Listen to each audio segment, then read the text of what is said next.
네, 안녕하세요. 널스 남선생입니다. 오늘은 요양보호 관련 기초 지식, 노화에 따른 변화와 질환에 대해서 공부해 볼 거고요. 페이지는 126쪽에서 137쪽입니다. 영상을 보시기 전에 미리 구독과 좋아요 부탁드립니다. 노인성 질환의 특성에 대해 먼저 배워볼 건데요. 여기서 말하는 노인성 질환은 노인들이 주로 걸리는 질병이라고 생각을 하시면 됩니다. 그래서 1번, 노인성 질환은 단독으로 발생하는 경우는 드물고 하나의 질병에 걸리면 다른 질병을 동반하기 쉽습니다. 자, 예를 들면 뇌졸중이 발생하면 우리 편마비 생길 수 있죠. 그리고 편마비로 인해 보행장애가 생길 수 있습니다. 이렇게 꼬리를 물고 질병들이 생길 수 있고요. 두 번째, 노인성 질환은 증상이 거의 없거나 애매하여 정상적인 노화 과정과 구분이 어렵습니다. 자, 우리 나이가 들면 자연스럽게 기억력이 감소되게 돼요. 그런데 이 기억력이 감소한 게 치매의 증상인가 아니면 정상적인 노화 과정으로 인한 증상인가, 그 두 개가 구분하기 어렵다라는 거고, 세 번째, 노인성 질환은 원인이 불명확한 만성 퇴행성 질환이 대부분입니다. 자, 우리가 지금 현재 치매의 원인을 명확하게 찾지 못했죠. 그냥 유전적인 요인이 있을 거다라고 추측만 하는 거지 아직 명확하진 않아요. 그래서 이렇게 원인이 불명확하고 그저 나이가 들면서 퇴행성으로 발생하는 질환이다 라고 해서 만성 퇴행성 질환으로 보게 됩니다. 그리고 네 번째, 노인성 질환은요, 경과가 길고 재발이 빈번하며 합병증이 생기기 쉽습니다. 뇌출혈을 예로 들면 우리 이미 출혈이 있었던 뇌혈관에 또 똑같이 뇌출혈이 생길 수 있고요. 그 뇌출혈은 편마비와 같은 합병증을 남길 수 있죠. 그리고 5번, 노화에 따라 신장 기능이 저하되어 수분 전해질 균형이 깨지기 쉽고 이로 인해 의식장애, 심장수축 이상, 신경 이상 등이 발생할 수 있습니다. 자, 우리 몸에서 신장은요, 어떤 역할을 하냐면 유독물질과 노폐물을 빼내는 역할을 해요. 내 혈관에 유독물질이 떠돌고 있어요. 그러면은 신장이 그걸 거르는 거름막 역할을 하는 겁니다.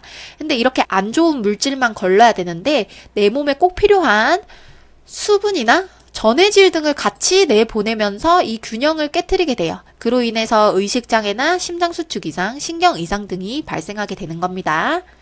자, 넘어와서 여섯 번째. 노인은 젊은 사람보다 약물에 더욱 민감하게 반응한다. 우리가 약을 섭취했을 때 이 약물의 해독을 돕는 게 바로 간인데요. 그리고 그 유독물질을 배출하는 게 앞서 배웠던 신장이에요. 근데 이 두 장기의 기능이 떨어지면서 약물이 내 몸에 더 오래 머물게 되는 겁니다. 즉, 이제 젊은 사람들의 경우에는 뭐 6시간 뒤면은 그 약물이 빠져나가야 되는데 노인의 경우에는 10시간, 12시간 동안 머물게 되면서 과하게 반응을 하는 거죠. 그래서 그게 약물에 민감하게 반응한다라고 표현을 하는 거고요. 그로 인해서 신체 내에 오래 남아 중독 상태에 빠질 수 있게 됩니다. 그리고 7번, 노인은 증상 경과, 예후 등에서 젊은 사람의 검사 기준을 적용할 수 없는 질환이 많아 초기 진단이 매우 어렵습니다. 자, 앞서 말씀드렸듯이 증상을 구분하기에도 어렵고요. 젊은 사람들이 하는 검사의 기준과 노인의 기준은 다를 수 있어요. 그래서 초기 진단이 어렵게 되고요. 여덟 번째, 노인은 뇌졸중뿐만 아니라 가벼운 폐렴, 설사 등에도 의식장애가 발생할 수 있습니다. 설사는 결국 내 몸에 있는 수분이 계속 빠져나가는 거기 때문에 탈수를 유발하게 돼요. 그러한 탈수들로 인해 의식장애가 발생할 수 있고, 여기서 하고 싶은 말은 비교적 이런 간단한 질병들에 의해서도 의식장애까지 발생할 수 있을 정도로 위험하다라고 말을 하는 거고요. 9번, 노인은 혈액순환 저하로 욕창이 잘 발생하며 골격근 수축력의 감소로 관절이 쉽게 뻣뻣해집니다. 자, 우리 욕창은 앞에서 계속 여러 번 나오고 있는 문제예요. 자, 10번. 노인성 질환이 치유된 후에도 의존 상태가 지속되는 경우가 많으므로 자신의 일상생활은 가급적 스스로 할 수 있도록 돕습니다. 자, 우리 노인의 경우는요, 뭐 2주에서 한 달 정도만 와상 상태로 있어도 못 걷는 경우가 많아요. 다시 걷기가 힘들어하는 경우가 많아요. 그래서 우리 노인이 가진 잔존 기능을 계속 유지해 나갈 수 있게 질환이 치유되고 난 후에는 스스로 활동할 수 있도록 해줘야 됩니다.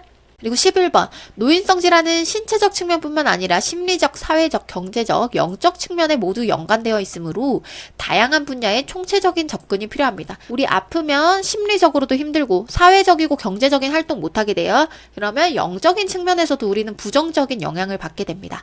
그렇기 때문에 우리가 이러한 노인성 질환을 가진 노인분들한테는 다양한 분야의 총체적인 접근을 해서 도움을 줄 필요가 있다라고 말을 하는 겁니다. 자, 우리 앞에서 노인성 질환에 대해서 대해서 배워봤는데요. 그럼 문제를 한번 풀어보도록 하겠습니다. 자, 문제에서 노인성 질환에 대한 특성으로 옳은 것을 골라달라고 했어요. 자, 1번. 신장의 배설 능력 저하로 약물의 배설이 빠르다. 자, 여기서 신장의 배설 능력 저하는 맞아요. 근데 약물이 배설이 빨라지나요? 아니죠. 신장의 능력이 저하되면 정말 빠져나가야 되는 독성 물질은 잘 못 빠져나갈 수 있고, 오히려 몸에 머물러야 되는 수분이나 전해질 등은 빨리 빠질 수도 있다라고 설명을 드렸죠. 그래서 1번 오답이고요. 2번 원인이 명확한 만성 퇴행성 질병이다. 자, 우리 원인이 명확하지 않았죠. 치매의 원인 우리 명확하게 찾을 수 있나요? 그냥 유전적일 거라고 추측만 하는 거랬죠. 그렇기 때문에 만성 퇴행성 질병, 즉 나이가 들면서 그냥 생기는 병이라고 본다고 했습니다. 그래서 원인이 명확하지 않습니다. 3번 가벼운 질환이라도 의식장애를 일으키기 쉽다. 맞죠? 그래서 앞에서 폐렴이나 설사 등으로 인해도 의식장애를 일으킬 수 있다고 했습니다. 정답이 될 수 있을 것 같아요. 4번 초기 진단과 예후 예측이 용이하다. 아니죠. 초기 진단이 어려운 이유가 뭐예요? 이게 정상적인 노화 과정인지 아니면 질병 때문에 나타난 증상인지 구분이 어렵다고 했어요. 그래서 진단도 어렵고 예후 예측도 어렵다고 했습니다. 4번 오답. 5번 증상이 뚜렷하여 기존 질병명으로 구분된다. 아니죠. 증상이 뚜렷하지 않다 했어요. 그래서 기존 질병명으로 구분하는 게 아니라 만성 퇴행성 질환으로 구분하기로 했습니다. 이번 문제 정답은 3번이었습니다. 자, 문제 하나 더 풀어볼게요. 노인성 질환 특성에 대한 설명으로 옳은 것은 자, 1번 질환의 경과가 빠른 급성 질환이 대부분이다. 아니죠. 우리 노인성 질환 어떻게 분류해요? 만성 퇴행성 질환이에요. 만성이란 말은 이미 길게 알아왔다는 말이에요. 예전부터 점점 나이가 들면서 심해지고 있는 질환이다 라고 생각을 하시면 되고요. 2번 젊은 사람보다 약물에 둔감하게 반응한다. 약물에 둔감하게 반응하지 않고 예민하게 반응하죠. 그 이유가 간과 신장이 이 약물을 빠르게 배출을 해내야 되는데 유독 성분을 몸 밖으로 배출해내지 못해서 젊은 사람들의 경우에는 6시간이면 배출될 약물이 10시간 동안 내 몸에 머물게 돼요. 그러면 그만큼 과하게 약물이 작용을 하겠죠. 그래서 2번은 둔감하게 반응하는 게 아닌 예민하게 반응한다가 정답이 될 수 있겠습니다. 3번 질환이 빈번히 발생하여 회복이 빠르다. 질환이 빈번히 발생하는 건 맞아요. 근데 회복이 빨랐나요? 아니죠. 회복이 빠르지 않고 오히려 후유증을 남기게 되는 게 노인성 질환의 특징이었습니다. 3번 오답. 4번 노화 과정과 구분이 어려워 정확한 진단이 어렵다. 그렇죠? 우리 이게 질병으로 인한 증상인지 아니면 정상적인 노화 과정인지 구분이 어렵다고 했어요. 그래서 조기 진단이 힘든 거고. 그래서 4번은 정답이 될 수 있겠고요. 5번 골격근 수축력 증가로 관절 운동이 용이하다. 자, 우리 이렇게 관절 운동이 용이하면 어르신들 중에 관절염으로 힘들어 하시는 분들은 없겠죠? 관절 운동이 용이한 게 아니고요. 관절이 뻣뻣해지면서 오히려 구축의 현상이 발생하게 됩니다. 그리고 골격근 수축력이 증가하는 것이 아닌 감소하게 되는 게 노인성 질환의 특징이었죠. 그래서 5번도 오답이고요. 2번 문제 정답은 4번이었습니다. 자, 그럼 다음 넘어와서요. 이제는 노인성 질환의 주요 질환에 대해서 배워볼 거예요.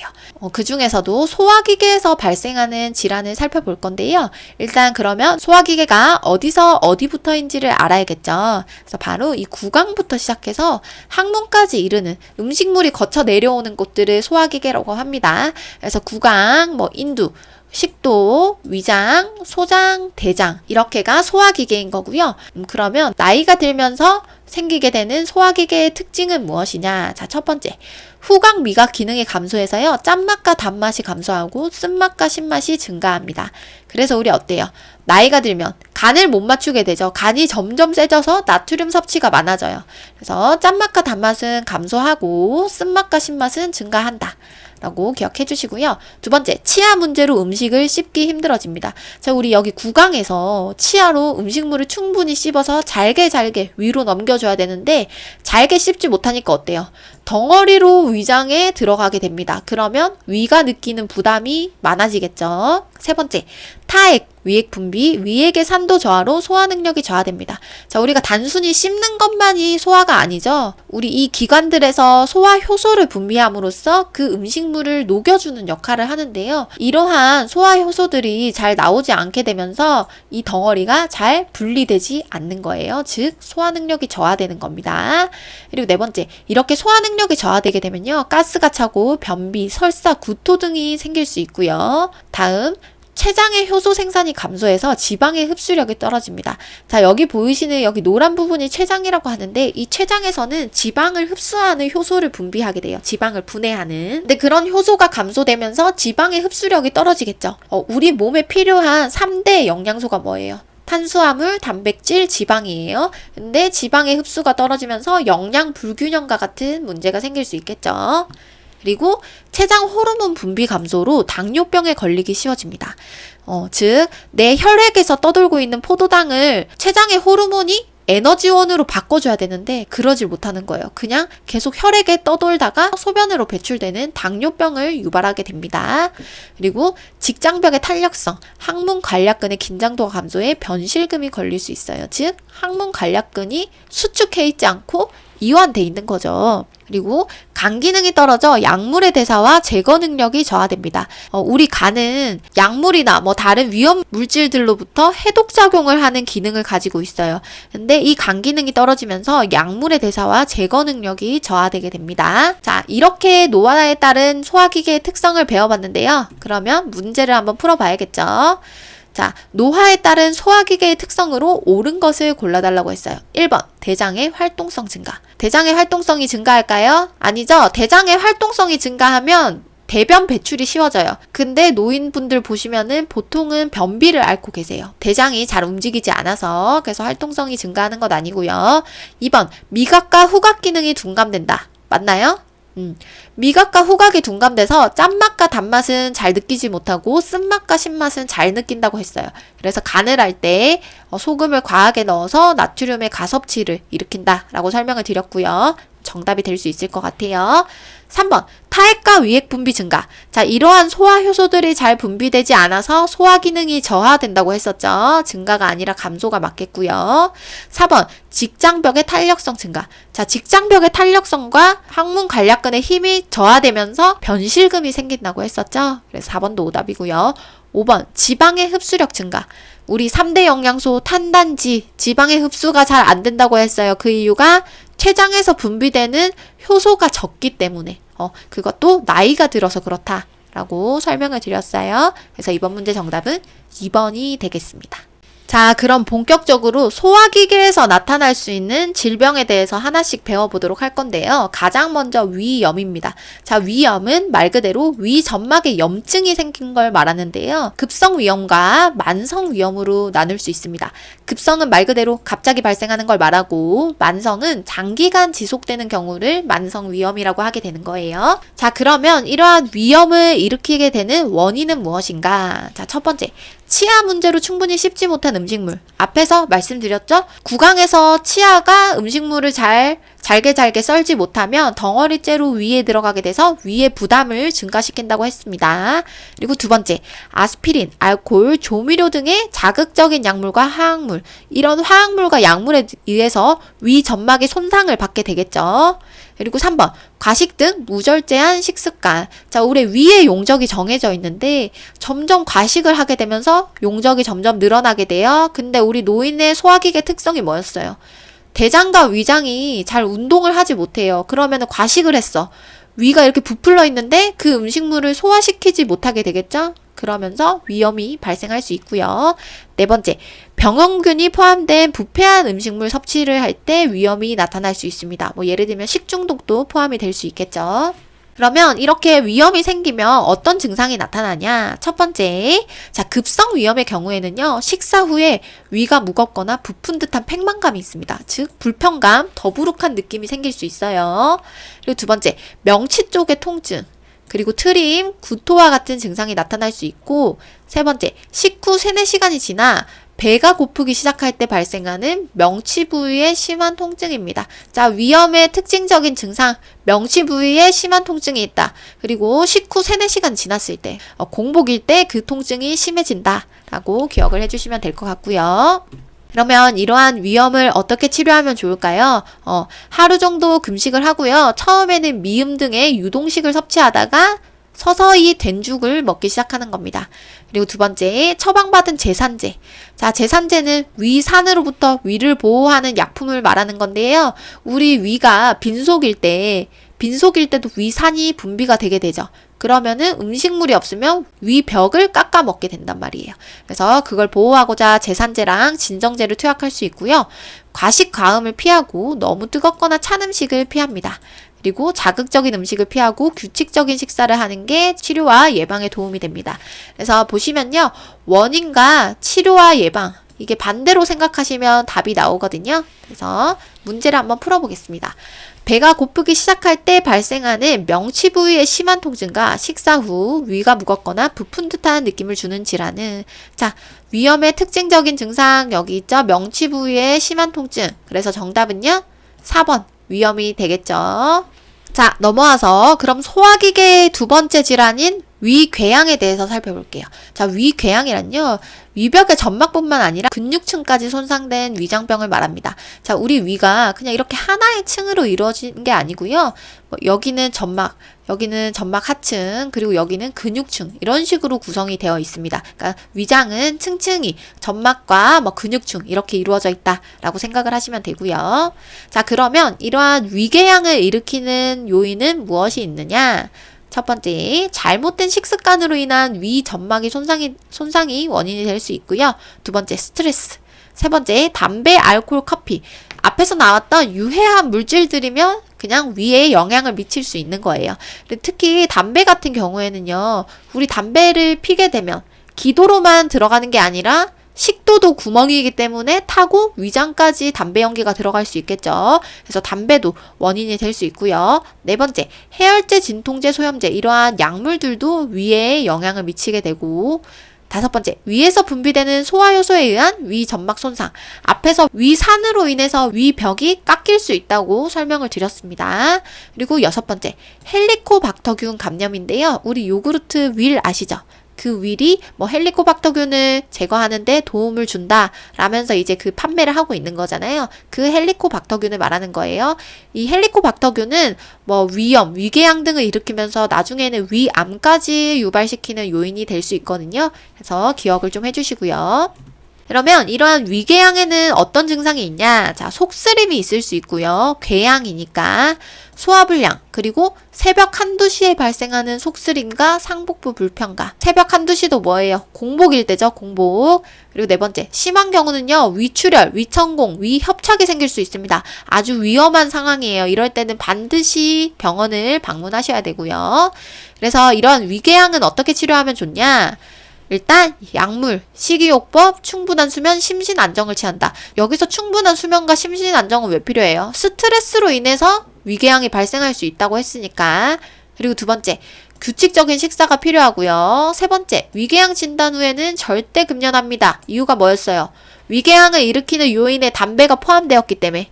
그리고 네 번째, 위염과 마찬가지로 진통제를 복용을 할 수는 있지만요, 제산제를 함께 복용해야 돼요. 위를 보호할 수 있는 약품을 같이 복용해줘야 됩니다. 그리고 다섯 번째, 병원을 방문해야 돼요.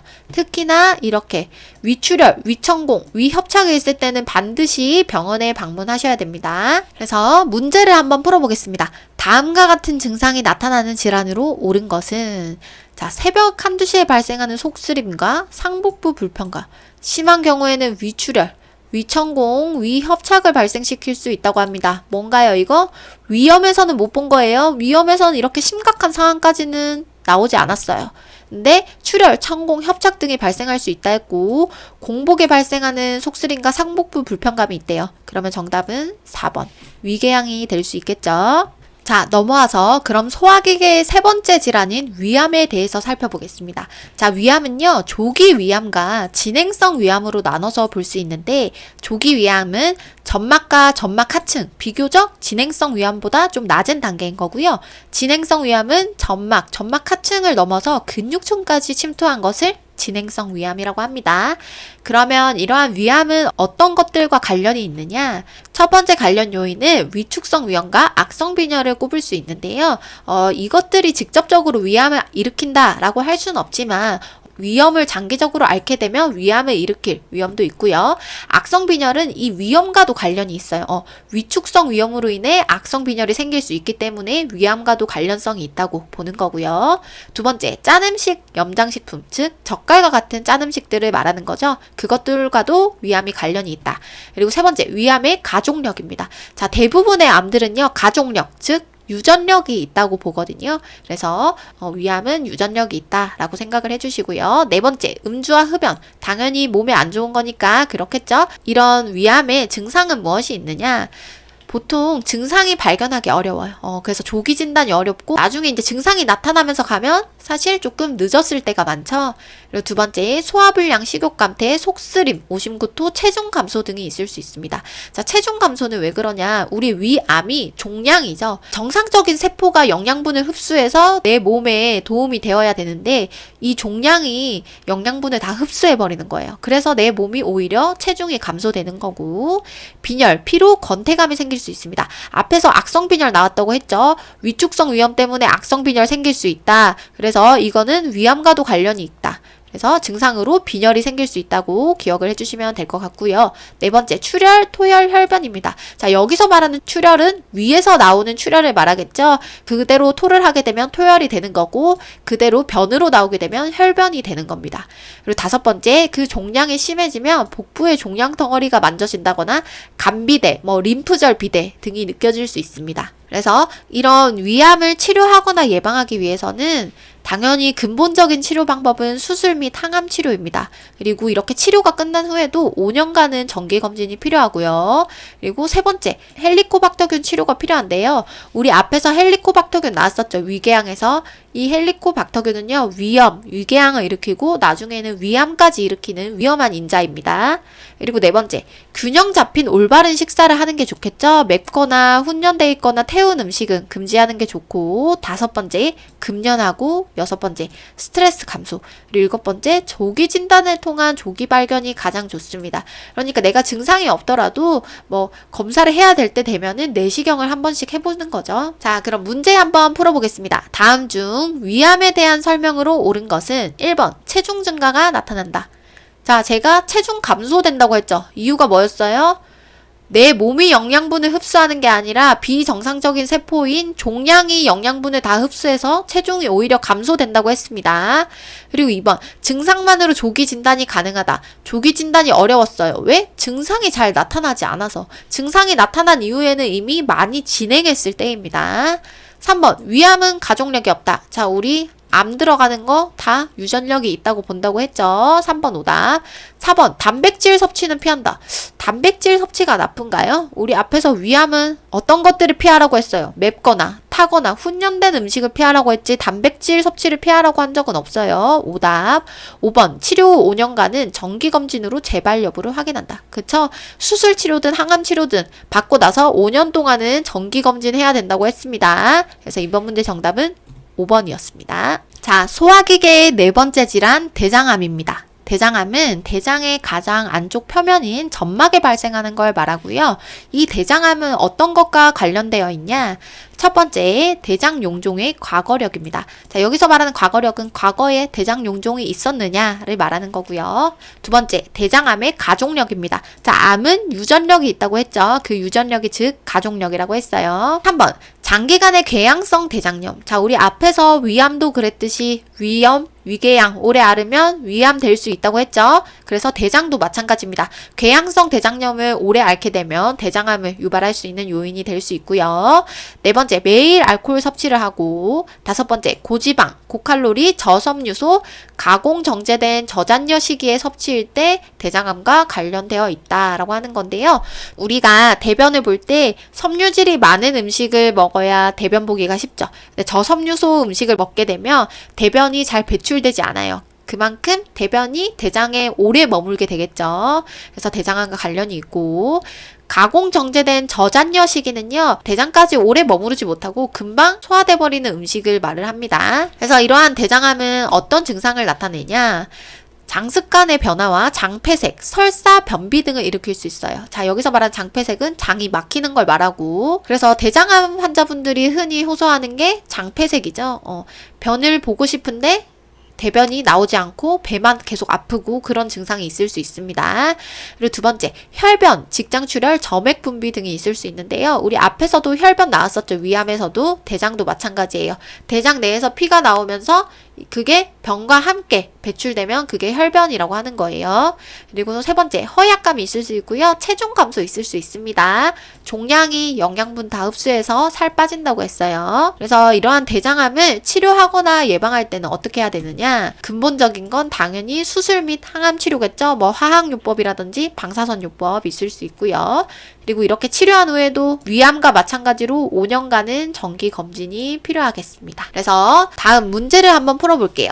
다음과 같은 증상이 나타나는 질환으로 옳은 것은 장습관의 변화와 장폐색, 설사 및 변비, 혈변이 있습니다. 자, 이거는 위암에서도 발생할 수 있는 부분이고 특징적인 거, 장폐색 있었죠? 그게 뭐예요? 대장암이었습니다. 대장암. 그래서 이번 문제 정답은 5번이었습니다. 자, 넘어가서 그럼 소화기계의 다섯 번째 질환, 설사입니다. 자, 설사는요, 묽은 대변을 보는 걸 말하는데 그것뿐만 아니라 배변의 횟수도 증가하는 거예요. 이러한 설사는 어떤 것과 관련이 있냐? 장의 감염됐을 때 우리 설사하죠. 장염 걸렸을 때, 그리고 스트레스. 그리고 세 번째, 오염된 음식물 및 식중독 걸리면 우리 구토도 하고 설사도 하고 계속하죠. 그리고 네 번째, 장질환. 다섯 번째, 소화기능의 저하. 자, 소화기능의 저하가 왜 설사를 일으키냐면요. 우리가 이렇게 대장이 꾸불꾸불하게 있고 음식물이 있을 거 아니에요. 그러면은 이 대장이 이 음식물로부터 수분을 이렇게 흡수하게 돼야 돼요. 근데 이 대장이 흡수하는 운동을 안 하게 되면 어떻게 될까요? 대변에 물이 많아지니까 이게 설사로 배출이 되는 겁니다. 그래서 소화기능의 저하를 관련 요인으로 꼽을 수 있고요. 여섯 번째, 하제 등 약물의 남용이에요. 하제는 변비약을 말하는 거예요. 변비를 해소하기 위해 먹는 약. 근데 이 약을 과하게 섭취하게 되면 되려 설사를 일으킬 수 있다라고 말을 하는 거예요. 자, 그래서 이 설사는 어떤 증상을 나타내냐? 1회에서 수십 회 수분이 많은 변을 배출하게 되고요. 뭐 물설사일 수도 있고요. 혈성설사일 수도 있습니다. 그래서 치료 및 예방은 일단 의사가 처방해 준 대로 약물을 복용할 수 있고요. 심신을 안정하고 몸을 따뜻하게 해요. 왜? 우리 스트레스 때문에 설사 나타날 수 있으니까 심신 안정해야 되겠죠? 그리고 세 번째, 음식물 섭취량은 줄이되 수분은 충분히 섭취하여 탈수를 예방해야 됩니다. 자, 앞에서 말씀드렸듯이 대장이 수분을 흡수하지 못해서 이 노폐물이 지금 수분을 다 함유하고 있는 상태예요. 그러면 내 몸 안에 수분 흡수되지 못하고 빠져나가는 거니까 탈수 문제 생길 수 있겠죠. 그리고 네 번째, 장 운동을 증가시키는 음식 섭취 제한. 자, 섬유질 많이 들어간 거 잠깐 중단하는 게 좋겠죠. 그리고 다섯 번째, 지사제 남용 금지. 자, 우리 관련 요인에서는 하제를 남용하지 말랬어요. 근데 여기서는 지사제 남용하지 말래요. 설사를 멈추는 약을 과하게 먹지 말라. 왜? 되려 또 변비될 수 있으니까. 기억해 주시고요. 자, 소화기계의 마지막 질환, 변비입니다. 자, 변비는요, 장 운동이 저하됐을 때, 그러니까 대장이 꾸물꾸물 움직여서 그 노폐물을 배출해내야 되는데 그 운동을 못하는 거예요. 그리고 두 번째, 저잔여 식이 섭취. 세 번째, 복부 근육의 힘 약화. 복부 힘이 있어야 대장을 움직일 수 있어요. 우리 끙하고 힘줄 때 복부에 힘 들어가죠. 그리고 네 번째, 식사량, 수분, 고섬유질 섭취 감소. 자, 식사량이 적어서 대변 자체를 조금 만들어낼 수도 있고요. 수분이 너무 적어서 딱딱한 변이라 잘 안 나올 수도 있어요. 그리고 섬유질은 우리 변을 나오게 도와주는 성분인데 그 섭취가 적어지면 변비가 나타날 수 있겠죠. 다섯 번째, 하제 남용으로 인한 배변 반사 저하. 변비를 해소하기 위해서 하제를 먹었어요. 그러니까 변비를 해소할 수 있는 약을 먹었어요. 근데 거기에 의존하다 보면 대장의 운동성을 잃어버리는 거예요. 대장이 움직이려는 능력 없이도 하제를 먹으면은 대변이 잘 나왔는데 이제 하제를 안 먹게 되면 안 나오게 되겠죠. 우리 몸이 그걸 기억하고. 그리고 여섯 번째, 변비 유발 약물 사용. 자, 앞에서 말씀드렸듯이 설사였는데 지사제를 과하게 남용했다. 그러면 되려 변비 걸릴 수 있었어요. 그래서 변비의 증상에는요, 배변 횟수 감소뿐만 아니라요, 무게가 감소하는 것도 변비라고 봅니다. 그래서 식사량이 적으면 배변 무게가 감소하겠죠. 그리고 복부 통증과 팽만감. 네 번째, 식욕 저하. 아랫배가 불편한 느낌이 있으면 뭔가를 잘 안 먹게 돼요. 이러한 변비는 어떻게 치료하면 좋냐? 하제를 사용합니다. 대신 지나친 하제 사용은 변비를 악화시킨다고 했죠. 두 번째, 식물성 식이섬유, 유산균이 포함된 음식물, 다량의 물을 섭취한다. 세 번째, 우유 섭취. 네 번째, 체조 걷기 운동, 복부 마사지, 이렇게 해서 장 운동을 일으키게 되는 거고, 다섯 번째, 변이가 생기면 즉시 화장실로 이동합니다.